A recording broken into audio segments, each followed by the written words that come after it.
bersama Hendri, kami dari kelompok 5 potensi wisata religi Konghucu di Jogja. Kali ini kami bersempatan untuk mengunjungi salah satu kelenteng di Jogja yang lokasinya tidak jauh dari titik nol atau pusat keramaian di Yogyakarta, yakni Kelenteng Fukling-Miao.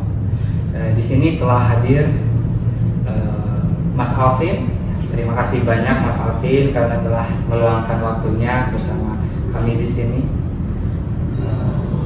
Mungkin bisa sedikit perkenalan dari Mas Alvin sendiri. Nama saya Alvin Hermanto. Saya merupakan relawan pengelola Kelenteng Fukling-Miao. Halo Mas Alvin, kami di sini bertujuan untuk wawancara observasi terkait Kelenteng Fukling-Miao ini karena kami berasal dari Universitas Gadjah Mada Prodi Bisnis Perjalanan Wisata dengan salah satu mata kuliahnya yakni Religious Tourism. Jadi maksud kedatangan kami di sini adalah menelisik lebih mendalam mengenai potensi wisata atau kegiatan wisata di kelenteng ini. Seperti yang kita ketahui teman-teman, kegiatan pariwisata merupakan salah satu kegiatan yang cukup masif di Jogja, apalagi di sekitaran titik nol nih, karena ada Malioboro, kemudian ada Kesultanan juga. Nah, di sini kami hadir di salah satu tempat yang sebenarnya sangat berpotensi sekali karena ini sangat berada di wilayah-wilayah keramaian. Karena yang namanya pariwisata tidak hanya berupa destinasi buatan saja, buatan alam, tetapi wisata religi juga merupakan salah satu tujuan wisata yang banyak digemari. Seperti yang kita ketahui di Indonesia, salah satu wisata yang paling banyak digemari ialah wisata religi, yakni wisata yang dilakukan oleh umat Islam, ibadah umroh dan haji. Namun tidak hanya agama Islam saja yang memiliki atraksi wisata, tetapi agama yang lainnya pun juga memilikinya. Salah satunya yaitu agama Konghucu. Mungkin yang paling familiar yang kita sama-sama ketahui yakni ada kuil Sampukong di Semarang. Tapi di Jogja juga ada nih salah satu kuil yang tidak kalah menarik, yakni kuil Fukling-Miao, yang dimana sudah berapa tahun Mas umurnya? Sudah 100 dari 1900, berarti kurang 124 tahun, sangat lama sekali. Ini tepatnya pada periode Kesultanan kedua kalau tidak salah. Dibangun itu tahun 1846, tapi masih sebagai rumah. Nah, namun karena tahun 1900 itu banyak umat orang-orang Tionghoa yang membutuhkan tempat beribadah, jadi dibangun, mulai dialihfungsikan sebagai tempat ibadah tahun 1500. Oke, 100 tahun lebih merupakan salah satu branding yang sangat bagus sekali apabila kita melihat dari segi pariwisatanya. Lalu tanpa berlama-lama lagi, di sini saya bersama Hendri akan menelisik lebih dalam dari segi pariwisata, karena di dunia wisata Mas Alvin ada yang namanya 4A atau 4 elemen yang menjadikan suatu tempat berpotensi dijadikan menjadi destinasi. Yaitu, boleh dijelasin? Mungkin sebelumnya bisa dijelaskan sedikit. Tunggu dulu, 4A-nya itu apa aja sih? 4A dulu, oke. 4A-nya itu nanti dimulai dari atraksi, terus juga ancillary service atau fasilitas pendukung, terus juga akomodasi. Jadi menelisik apa aja akomodasi atau mungkin tempat menginap, homestay yang ada di sekitar Kelenteng Fukling-Miao ini. Terus juga yang terakhir akses menuju ke kelenteng tersebut. Boleh, kita mulai saja dari 2 poin pertama yang akan ditanyakan oleh teman saya. Oke, mungkin yang pertama terkait sejarahnya dulu ya, agar teman-teman juga paham terkait sejarah berdirinya dari Kelenteng Fukling-Miao. Gitu. Ya, seperti yang saya bilang tadi, kelenteng ini pertama dibangun pada tahun 1846. Konon katanya dibangun untuk hadiah selir dari Sri Sultan Hamengkubuwono II kepada selirnya yang memang keturunan Tionghoa. Kemudian pada tahun 1900 itu mulai dijadikan tempat ibadah bagi orang-orang Tionghoa yang kebanyakan tinggal di daerah Malioboro. Jadi memang sangat hibah dari Sri Sultan Hamengkubuwono VII gitu, untuk orang-orang Tionghoa. Jadi kelenteng ini memang udah sempat memang lumayan aktif dulu, juga sempat untuk sempat terbengkalai juga berapa puluh tahun, 20 tahun. Itu terbengkalainya mungkin kira-kira tahun 1960-an gitu.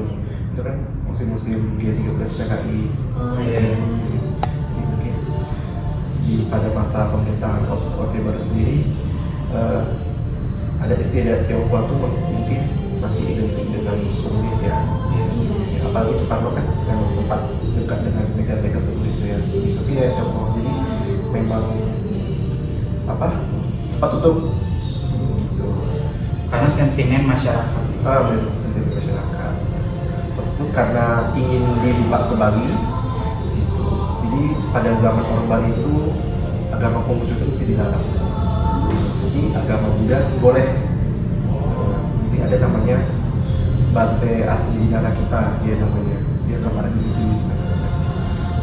Dia karena dia agama Buddha tuh diperbolehkan. Di situ kan ada acanda dari tembaga yang kita itu dibawa ke depan, dibikin altar di depan, itu menunjukkan kalau ini pada nanti dia itu agak bisa dibuka kembali. Kelenteng ini kan dibangun untuk menghormati dewa ini proteksi, jadi ditutupi Buddha. Karena di Jogja sendiri memang umat Buddha nya sangat banyak, gitu. Umat Buddha Jawa nya sangat banyak. Di atas suku namanya Bante Asli kita tuh bisa dibuat kembali gitu. Terus kemudian pada tahun 2000 pada masa pemerintahan Presiden Abdurrahman Wahid baru dikembalikan jadi kelenteng, karena memang dalam lucu udah bisa buka gitu di Indonesia. Mungkin awal mula dibuka untuk pariwisata gitu, itu gimana? Kalau pariwisata itu mungkin tahun 2005. Tahun 2005 itu kelenteng ini memang dikasih budaya oleh dinas pendidikan jadi budaya.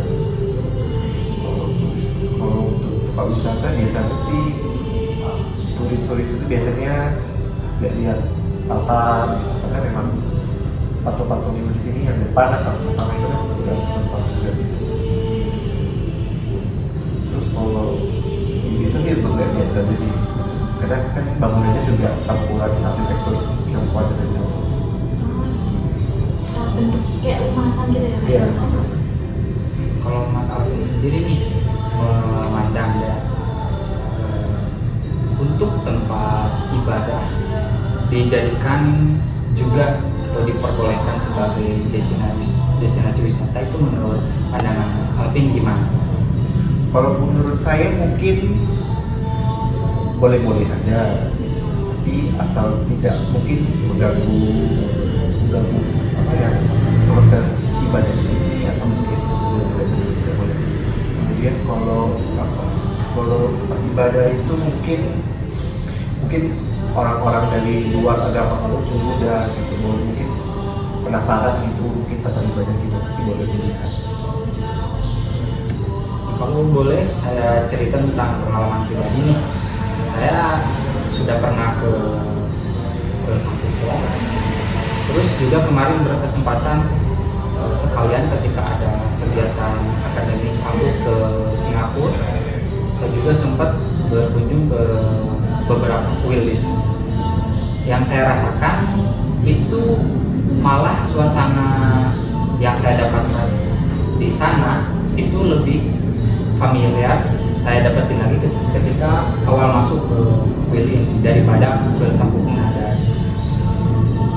Maksud saya itu kegiatan wisata di tempat ibadah di kuil di Singapura, saya lihat itu sangat terorganisir sekali. Mulai dari pintu masuk paling depan itu sudah ada security yang jaga. Ketika ada wisatawan asing, waktu itu saya melihat ada wisatawan dari Eropa yang memakai pakaian yang minim itu langsung diberhentikan oleh security-nya agar ditutup gerbangnya. Kemudian proses administrasinya juga, ketika ada penjaga di dekat dupa bagi turis yang ingin membakar dupanya itu sudah ada juga orang. Nah, mungkin dari sana saya melihat potensi itu bisa diterapkan juga di Indonesia. Salah satunya mungkin di kuil. Nah, menurut Mas Alvin gimana? Kalau saya kan bukan asli Jogja, saya dari Pekanbaru Riau. Daerah-daerah Selat Malaka itu etnis Tionghoanya itu sangat mirip budaya. Jadi saya pertama kali ke Jogja, pertama kali di sini saya juga asing sebenarnya. Karena walaupun sama-sama Tionghoa tapi beda. Gitu. Di sana kalau di sini itu gimana ya? Budaya Jawa sama budaya Tionghoa itu agak berbeda sebenarnya. Karena di mix apa? Karena bisa di mix gitu. Pada dasarnya mereka dulu tuh hampir sama budayanya. Percaya sebenarnya pada entitas-entitas spiritual yang masih ada. Berbeda dan kalau di sini mungkin tidak ada, tapi kalau mungkin di kuil-kuil Konghucu di Pulau Jawa, di Jawa lainnya ya, di Banyumas, di Semarang itu mungkin mereka malah mencampur dengan adat Jawa, gitu. Entitas-entitas yang di dulunya disembah di Pulau Jawa. Iya sih. Sampokong contohnya, Sampokong kan ya memang ada tempat wisata kan, tapi kan Sampokong juga bagian alfa dalamnya juga tidak boleh ya. Khusus tempat ibadah. Kalau mungkin di Banyumas itu ada namanya, ada dia kris gitu, Empu siapa gitu, Empu Petro, Empu Semar, tokoh-tokoh perwayangan juga beberapa kuil di Jawa ini ada disembah. Mungkin di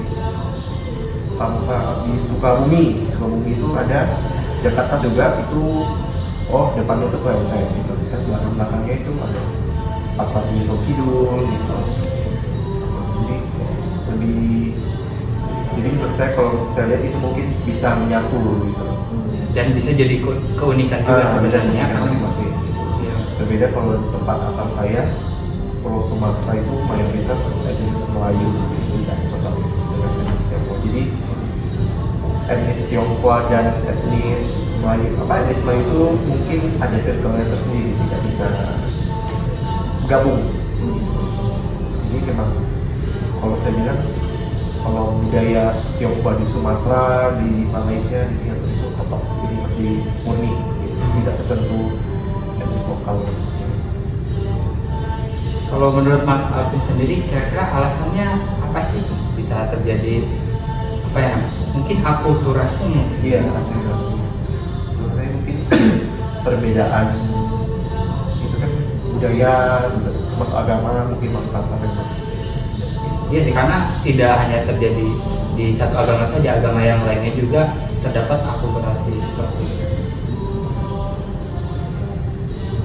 Oke, mungkin lanjut ke pertanyaan selanjutnya ya. Jadi terkait atraksi apa saja sih yang ada di Pandan Sukrimiar ini sendiri? Kalau atraksi di Pandan itu biasa orang-orang kesini biasanya jamsi namanya. Jamsi itu seperti meminta perlindungan kepada dewa yang di sini. Itu dari etnis Tionghoa sendiri atau? Biasa terbuka ke semua orang juga. Karena memang semua orang boleh. Oh iya, kameramen kami juga sebenarnya tadi ada pertanyaan mengenai Iya. Apa tadi pertanyaan? Yang itu loh Mas, yang buat baca peruntungan tahun ini gitu loh. Saya waktu kemarin bisa tahun mau. aja. Tapi tidak tiap hari ya itu ya? Kalau tiap hari ya jamsi itu biasanya. Itu dia apa ya Mas? Siapa ya yang mungkin membantu kegiatan tersebut?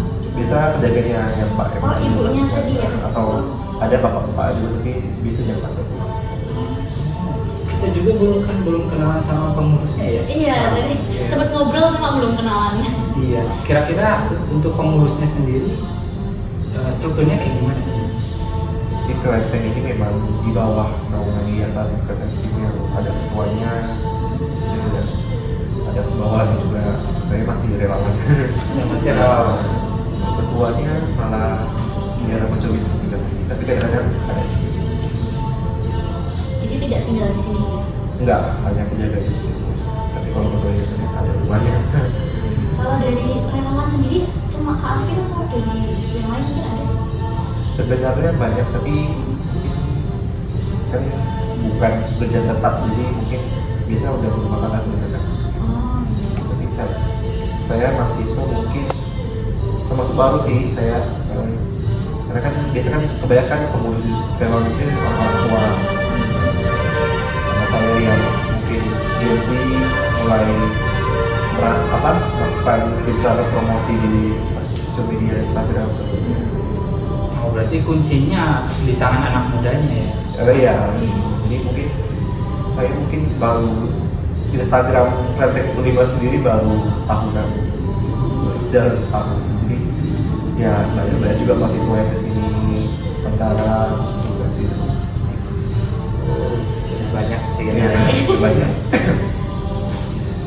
Oke, lanjut bahas atraksi. iya. Mungkin kembali ke atraksinya.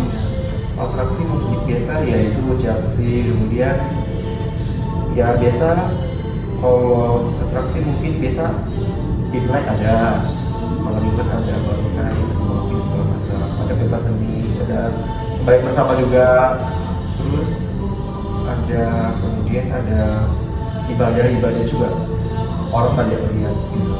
Yang pertama ya hari-hari besar dewa dewinya gitu, dewa dewi ini kan ada hari-hari besarnya masing-masing. Kemudian kemarin itu ada festival musik gugur bulan, itu juga ada pentas seni gitu. Bisa atraksi di banyak sih, biasanya masih ibadah. Perlu dicatat juga sih mengenai pentas seninya, karena kegiatan-kegiatan seperti pentas seninya tanpa sadar juga sengaja itu sebenarnya bisa jadi salah satu marketingnya. Karena kemarin juga saya sempat ada perayaan pasar di Malioboro kan, pokoknya ada kegiatan semacam pameran dari seluruh kalangan, dari masyarakat biasa hingga ke pertunjukan religi juga. Itu salah satunya pertunjukan seni kayak bangsa, itu kan pertunjukan seni yang tanpa sadar bisa juga dijadikan sebagai marketing untuk pemasaran dari penonton. Terus saya juga waktu ketika belajar mengenai wisata religi ini sebenarnya melihat potensi besar kaitannya antara pertunjukan seni dengan marketing agar wisatawan tahu tentang tempat ini. Misalkan ada wisatawan dari luar negeri biasanya nih yang jalan-jalan ke Malioboro, terus mungkin nanti bisa diadain salah satu petugas yang menawarkan ini loh kontennya ini.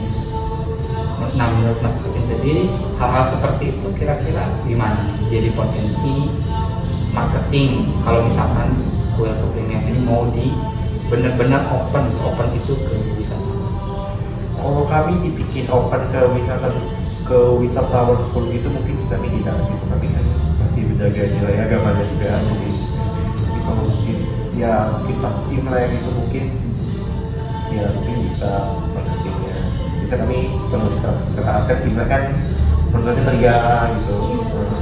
Bisa kami bikin pentas seni gitu, jadi kami nyalakan mungkin perubahan atas itu wisatawan itu udah pasti datang Imlek itu sih ramai gitu. Jadi kami itu tidak pernah melakukan marketing seperti itu. Gitu. Kayak wisatawannya sendiri yang datang ke kami. Jadi belum ada kayak misal resale tiket atau mungkin promosi di Instagram atau media sosial itu belum ini Kak? Sosial media mungkin lebih ke kegiatan ada acara-acaranya, ke mungkin ibadah-ibadahnya sih. Tapi kalau untuk wisatawan udah sih berarti memang tidak dikomersilkan, tidak ditiketkan, Enggak. tapi hanya bagi mereka yang mau berkunjung. Iya, mau berkunjung Kan? bisa. Kuil ini welcome. Mungkin dari festival yang tadi disebutkan itu tuh biasanya lokasinya di sini aja atau yang sampai kadang kan ada parade juga ya Kak ya, itu biasanya parade gitu atau berlokasi di sini? Dulu sempat ada parade, kami ya jubir kami dewa-dewa di sini, terutama dewa utama kan dewa ini. Kami ada tandu di sana, kami arak-arakin. Kerjasama juga sama benteng yang di Pocong itu kan. Gitu. Di Stadion Malioboro kami taruh. Kelenteng Perjawinatan namanya? Ada namanya di Kong, tapi orang bisanya Stadion Malioboro. Berarti kolaborasi. Kami Sampai juga kolaborasi ya, gitu ya Kak? soal ini sih belum, tapi dulu pernah. Itu kami juga mengundang kuil-kuil di semua pulau Jawa, jarang. Asik Sama banget. kerjasama juga sama persaudaraan Pohakwe di belakang di timur sana. Itu juga itu sebenarnya lebih ke persaudaraan orang-orang Tionghoa juga. Di barongsai yang di Pulau Jawa itu bisa dari sana perguruan barongsai di Jogja.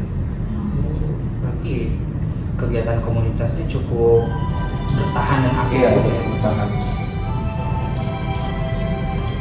Kalau misalnya pertunjukan tersebut kayak gitu, biasanya yang ngadain dari kalian sendiri itu atau dari Hasil kerjasama. Iya, hasil kerjasama maksudnya orang-orangnya gitu. Dan kelenteng sih. Jadi ada komunitas kelenteng ini sendiri gitu ya Kak? Iya, kalau biasa buat sendiri. Mungkin untuk kegiatan di internal saja ya orang-orang sini saja. Tapi Iya. kalau skalanya udah besar, kolaborasi Iya. besar. Mungkin selanjutnya Yang kedua, yang kedua itu mungkin fasilitas pendukung. belum Iya. aksesibilitas dulu Oh iya, dong. aksesnya dulu ya. Kira-kira apakah mobil bus juga support nih ke sini? Kalau mobil bus sih nggak muat sebenarnya. Kalau kesini biasanya jalan kaki sih kebanyakan turis-turis dari Malioboro mungkin lewat. Saya sendiri untuk kesini juga naik fasilitas. Kalau misalnya untuk wisatawan yang datang gitu, biasanya kalau misalnya bawa kendaraan pribadi seperti mobil, motor itu parkirnya juga di depan. Iya di depan. Tapi kebanyakan jalan. Jalan kaki. Terus kami juga kalau ada acara kan depan dipakai. Kebetulan ketua yayasannya memang nasabah BRI yang sebelah bisa kita izin. Wah, Jadi banget memang ya. parkir Iya, di sana pakai gitu. juga. Apalagi mengenai aksesibilitas selain kendaraan. Mungkin kalau bisa wisatawan datang ke sini, itu kan kadang mereka juga kepingin ke destinasi selanjutnya gitu. Itu biasanya mereka ini dijadiin tujuan utama atau ini? Tujuan utama sih enggak. Mungkin mereka mungkin mereka ke Malioboro lewat sini. Dia mungkin kan kagak fully mungkin dari luar kan ada mencolok mungkin penasaran masuk gitu. Lebih ke sampingnya sih. Gitu. Lebih sambil. Iya. Tidak. Yuk, mau lanjut? Cukup aja. Kita lanjut ke poin A yang ketiga, yakni akomodasi. Nah, tapi sebelumnya saya mau tanya dulu nih Mas Alvin, apakah pernah ada wisatawan yang benar-benar mereka berniat beribadah sekaligus berwisata di sini lebih dari 1 hari? Nah, kalau hal seperti itu terjadi kan biasanya harus ada dong akomodasi atau tempat menginap bagi orang-orang yang memang benar-benar tujuannya ke sini lebih dari 1 hari. Kalau yang lebih dari 1 hari mungkin nggak ada sih sejauh ini belum ada. Tapi kalau akomodasi penginapan mungkin hotel di Senopati di belakang itu sering. Karena kami juga sering mengundang tamu. Bisa ibadah-ibadah besar itu kami mengundang biksu gitu, semacam guru master-master juga bisa kami undang. Berarti biasanya di Senopati yang Iya. Tidak ada opsi, apakah ada opsi yang lain? sih nggak ada. Pasti di Senopati. Itu berkolaborasi itu atau mungkin cuma diarahkan Cuma aja? diarahkan ke situ. Kirain ada kerjasama Iya. antara Senopati sama Enggak. siapa tahu kan di masa depan Mas Alvin nih benar-benar ada request dengan jumlah orang yang sangat besar. Kalau request mungkin untuk diri wisata mungkin lebih ke belajar sih, tapi untuk belajar sih bisa mahasiswa lokal, mahasiswa sini sering 70-an itu sering masuk. Itu berarti rombongannya jalan kaki gitu atau Bisa iya, naik mobil van sih. Masih cukup ya Cukup single ya. model. di parkiran Cukup 2-3 mobil. Soalnya kemarin juga baru ada namanya dari Kampung Bahasa gitu. Ini kan kemarin dari Angkatan Bersenjata Australia tiba-tiba ke sini. Bersenjata Australia. Iya, ada. Sangat unik sekali ya. Ada. jauh banget juga. Kira-kira alasannya apa itu kalau boleh? Jadi kan mungkin mereka mati bahasa Indonesia juga. Oh, Ya kayak teman-teman juga gitu. Ucapan salam buka tapi ngomong pas dulu ya orang tua. Ada. Biasanya kalau dari rombongan kayak gitu yang dampingi dari relawan atau dari pengelolanya? Biasa kalau orangnya bisa berdua, ada bapak yang tidak pulang. Bisa sama saya juga. Jadi belum ada kayak istilahnya tour guide atau pemandu yang tetap di sini gitu. Tour guide yang tetap sih ada, yang tapi udah pulang biasanya. Tapi kalau ada kunjungan biasa kan ada pemberitahuan gitu. Mungkin ya bisa di sini. Jadi nunggu ada kunjungan gitu kali datang. terus di handle sama Mas Alvin. Ya ada pembersihnya pun kadang juga bisa. Karena bapaknya juga baca buku gitu. Oh, iya. Wah, kalau boleh tahu gimana nih pengalaman dari Mas Alvin ketika menghandle wisata? Mungkin suka dukanya gitu. Wah, sih mungkin ya mungkin terlalu ramai mungkin ya katanya suka dukanya mungkin ya senang ya gitu orang mengetahui budaya saya di mana gitu terutama pada orang-orang sih kalau di Bali sih belum sejauh ini sih sedang sebenarnya Wah, kalau udah sering ngehandle berarti udah hafal lah ya. iya udah hafal. Ada lagi mengenai akomodasi. Mungkin bisa lanjut.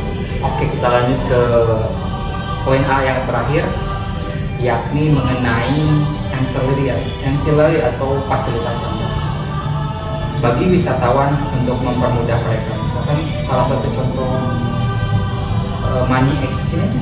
Apakah pernah ada wisatawan dari luar negeri yang kesini terus mereka nanyain apakah ada money changer di sekitaran sini?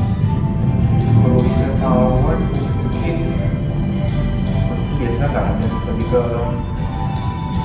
mungkin tanya langsung tuh beda gitu. Apa wisatawan ini mahasiswa biasa ya photoshoot gitu itu pernah harus sejauh itu sih. Tapi untuk tempat yang berhubungan dengan keuangan kayaknya banyak juga ya sekitar sini, seperti bank, BPDD, ya. Bank BRI juga sebelah Iya. sana. Jadi cukup fleksibel juga sih bagi wisata. Kalau untuk wisatawan kayak nggak ada masa gitu. Tapi kayaknya untuk restroom juga bisa tuh masuk ke Iya. fasilitas. Di sini Ada. nah, selain restroom apakah bisa ada? Pasti restoran sebenarnya. Terkait tiketing juga. Kalau misalnya dari Connect Premier ini tuh ada patokan misal wisatawan rombongan banyak gitu tuh ada harus mungkin memberikan dana atau tiket gitu dibebani tiket. Tiket sih enggak terlalu. Bisa kalau yang mungkin dalam skala besar rombongan, ya mungkin ada bawahan, ada foto, itu bisa kan bisa enggak untuk orang untuk pribadi. Tapi kami nggak pernah minta, biasa bawa sendiri gitu. lebih ke sukarela gitu. Iya, sekali lagi. Tapi nggak bisa meminta apa-apa. religi. Iya. Ayo, kita sudah membahas keempat-empatnya, tapi patokan waktunya masih belum nyampe nih. Iya. Makanya kami diberikan minimal 45 menit. Kita udah dapat berapa menit? Sekitar 30 menit, jadi kok kurang 15 menit. 15 menit lah. Mungkin Boleh nggak? Boleh, boleh. Oh, iya, Nah, iya. kita ada sesi dadakan nih. Pertanyaan dari kamera. kameramen. Gini mas, kan kalau misalnya di Thailand itu kan di kuil-kuil tuh ada yang kayak penyewaan baju yang kalau buat foto-foto gitu kan. Di sini tuh ada nggak sih? Atau misalnya tuh ada rencana kayak gitu? Atau misalnya fokusnya tuh lebih ke agamanya daripada ke wisatanya? Lebih fokus ke agamanya sih. Jadi nggak ada kepikiran? Tapi mungkin kalau photoshoot mungkin bisa dari luar. Easy photoshoot, property, boleh aja. Tapi di sini tidak menyediakan gitu ya? Tidak Mas? menyediakan sih tidak. Karena memang fokus untuk agama saja. Lagi mas. Boleh, boleh. Pertanyaan kedua dari kamera. Iya. Ini mas, apa narasi buat wisatawannya selain sejarahnya tuh apa aja? Kayak yang menarik semuanya tuh apa aja? Gitu. Biasa ya, baru sejarahnya sih. Dari sejarahnya orang sama itu yang tadi Chelsea itu minta pertemuan itu baru dua. Tentang dewa-dewinya diceritain juga nggak sih mas? Iya ada. Itu kalau memang butuh ya ada. Berarti ada pelatihannya gitu ya? Masih itu sih enggak sih memang tahu aja. Oh, iya. Diajarkan mas. Iya dari ya semurut sebenarnya. Ceritain dong mas salah satu yang menarik. Saya kepo. Ya mungkin bisa diceritakan. Kan di sini lebih ke dewa bumi ya. Iya. Itu mungkin bisa diceritakan sedikit terkait dewa bumi. Itu obrolan yang berpotensi panjang juga. Iya. Dulu itu kami namanya itu Foto Changsan nama lengkapnya. Mungkin kalau orang-orang yang lokal kami bilangnya topeng karena memang berdua. Jadi dia kayak seperti mengawasi manusia-manusia yang di bumi. Terus setahu saya nih mas, kan kadang tuh kayak ada perayaan buat dewa-dewanya itu kan banyak festival kan yang di Tiongkok sana. Itu tuh di sini tuh ngikutin yang ada di sana atau gimana sih? Kan ada kayak festival yang besar bulan lah, festival yang perahu naga itu juga lah. Ya, di sini tuh Kalau ada nggak? festival itu kami sih karena memang kekurangan manpower ya, jadi kalau seandainya mungkin manpower yang banyak mungkin kami bisa, tapi kalau misalnya sedikit dan rata-rata memang orang tua bisa. Jadi ibadah makan bersama gitu, kecil-kecilan. Tapi kalau misalnya bisa menggabungkan nih seluruh kuil yang ada di Indonesia, kira-kira festival itu bisa dilaksanakan? Bisa. Semarang sudah pernah. Semarang ada. Semarang itu Sampokong kan bukan ada namanya kelenteng TKC di Semarang, itu kelenteng yang paling tua. Jadi mereka merayakan hari besar Dewi Patin. Mereka mengumpulkan tumpang Dewi Patin dari seluruh kelenteng di Indonesia itu di tempat mereka. Oh, karena yang paling tua kelentengnya di sini. Iya, tahun itu. Mereka tahun lalu mereka mengumpulkan 1000 rupak Patin, termasuk di sini, dibawa ke sana, disembayangkan di alam. Mulai ada pemuli juga. Jadi bisa aja kalau ada manpowernya. Berarti harus collect dulu nih kalau Iya. mau acara besar. Di sini kan memang kecinannya dikit. Kecinannya kan. Kalau dibandingkan di Semarang kan kecinannya sangat besar. Iya. Di sini mungkin tidak terlihat. Kalau ya, mungkin dari umat Tionghoa sendiri itu masih pada semangat nggak ya kalau untuk kegiatan festival atau kegiatan perayaan agama gitu di kota ini? Masih semangat sih bisa. Masih semangat. Cuma ya emang orangnya yang dikit. Kalau umat di sini pun rata-rata masih sudah datang. Kebanyakan. Kalau dari warga lokalnya sendiri? Ya, bisa yang tua ada. Nah, itu dari tadi kan udah mention kuil tertua. Lalu bagaimana dengan kuil terbesar di Indonesia? Kira jatuh ke mana? Kuil terbesar itu biasanya saat ini yang di Tuban. Tuban ada satu kaca kaki tempat saya. Oh ya, pernah kameramennya berkunjung. dari Tuban dari Ya, kebetulan Tuban itu nggak sih? Hah? Tuban. Iya, kan ada keren ada Pinggir patung laut. dewa itu. perang yang berapa meter gitu. pernah berkunjung ke sana. Pernah pas Imlek kan. Kamu? Soalnya rame. Iya. Wah, kira-kira sebesar apa? Kamu datang aja deh ke sana ya.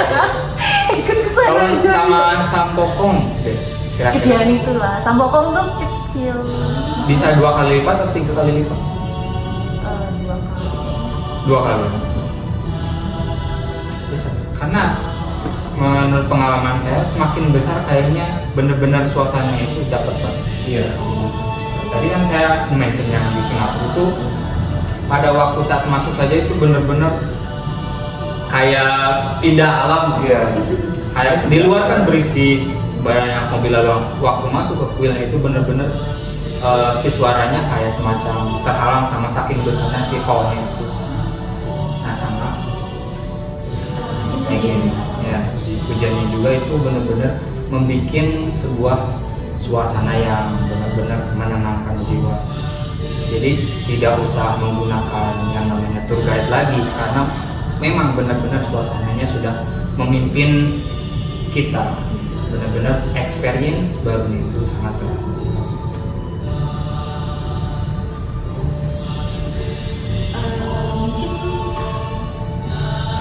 Mungkin masih kurang banyak ya.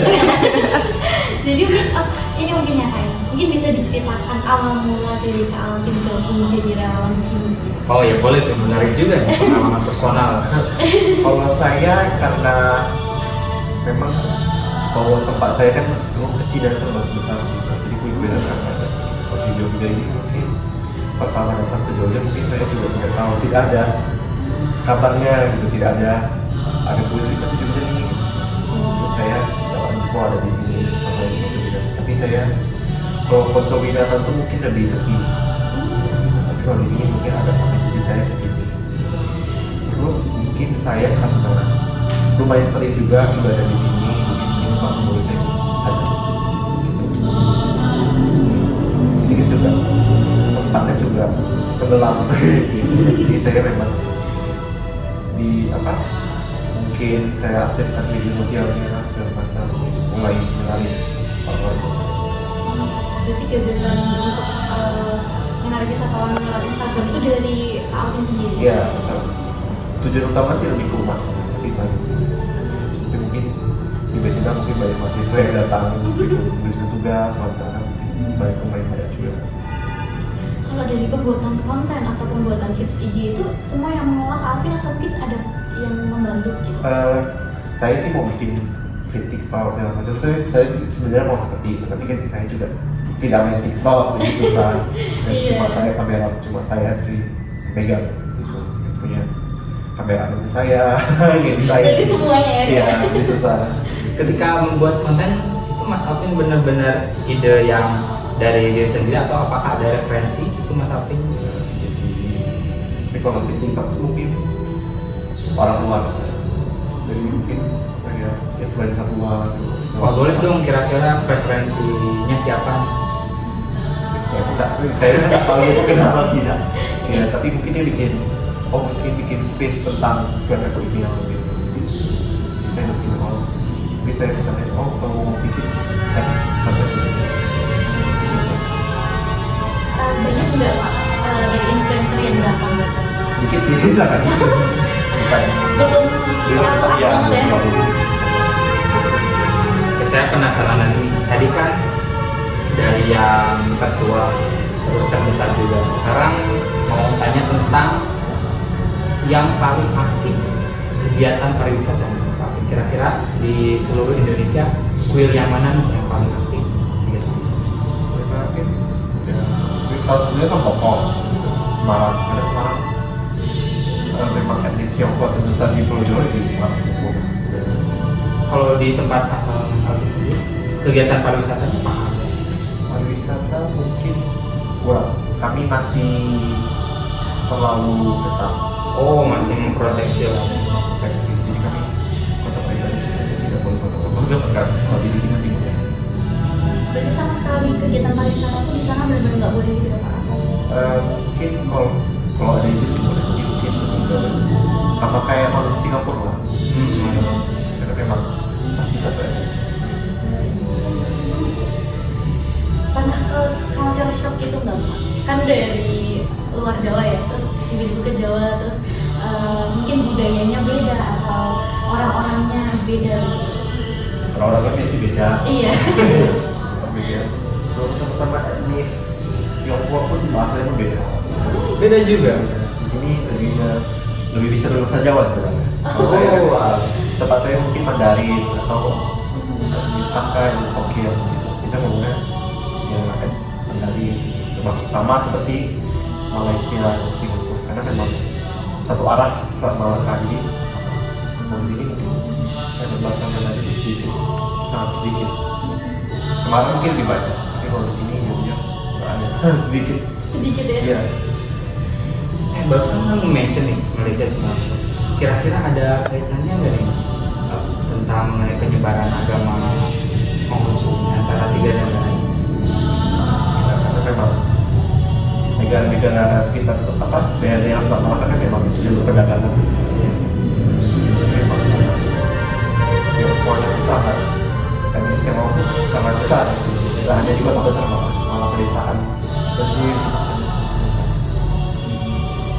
Jadi persebarannya dari pedagang. Iya, misalnya kalau di Jawa mungkin di Lasem namanya, karena Lasem itu tempat pertama kali etnis Tionghoa dibodoh. Lasem kan ada arsitektur Tionghoa yang besar, lebih besar dari mungkin tidak sebesar Semarang tapi lumayan lebih besar dari Jogja juga. Selatan di situ etnisnya bangunan pesantren pun arsitektur Tionghoa. Oke. Pertanyaan terakhir ya, yang kayaknya berpotensi agak panjang juga nih, mengenai tadi kan udah di-mention nih perkiraan tentang yang namanya ramalan. Iya. Saya mau tanya nih mengenai pendapat Mas Alvin sendiri mengenai kelenteng ini, apa yang Mas Alvin lihat dalam 10 tahun yang akan mendatang? Kalau saya dari 10 tahun datang mungkin terancam itu pasti karena memang umurnya udah tua. Saya pun memang mungkin saya pun lagi tahu terakhir juga perkuliahan. Oh, berarti nanti meninggalkan Jogja? Iya, benar. Di sini udah panik sebenarnya.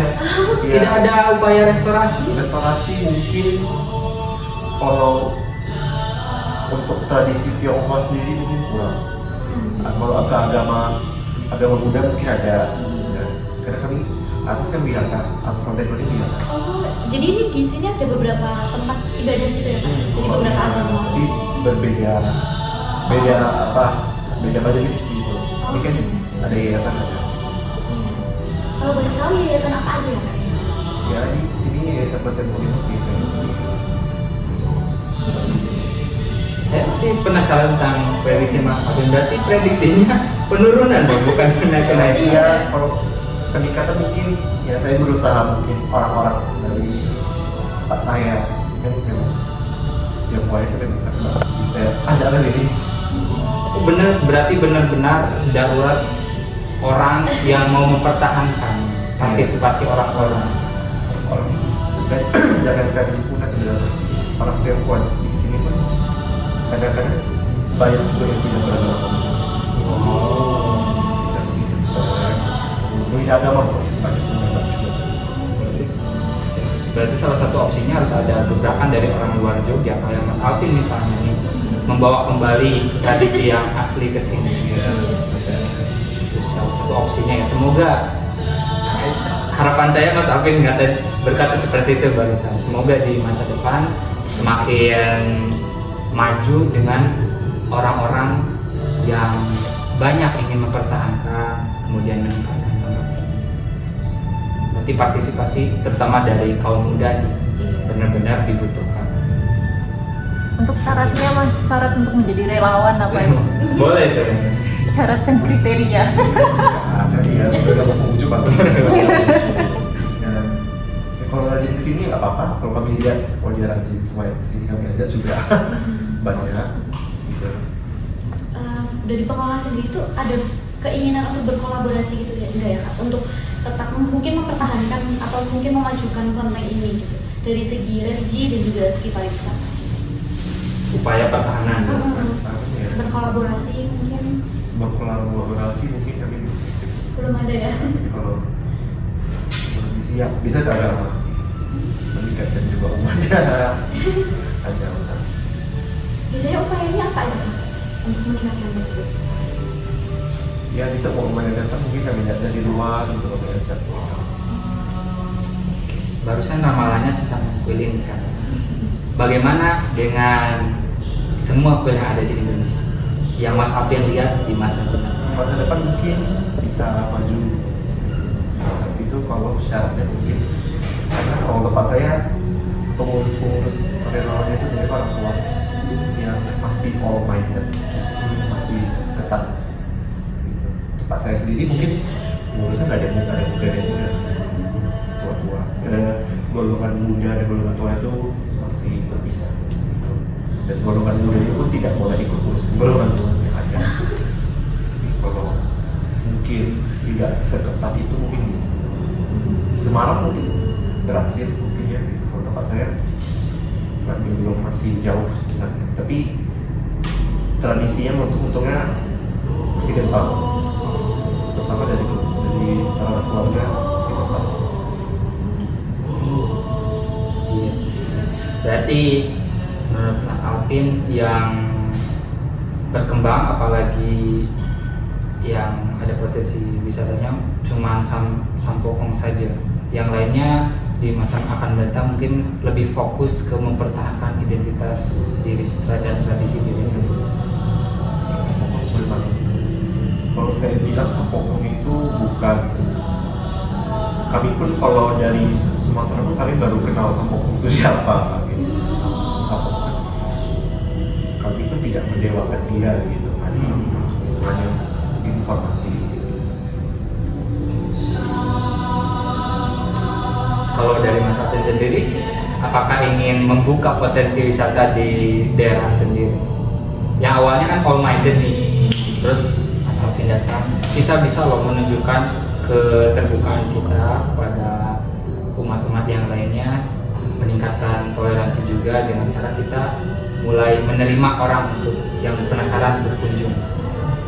Bisa sih wajar, ya tergantung orang tua juga.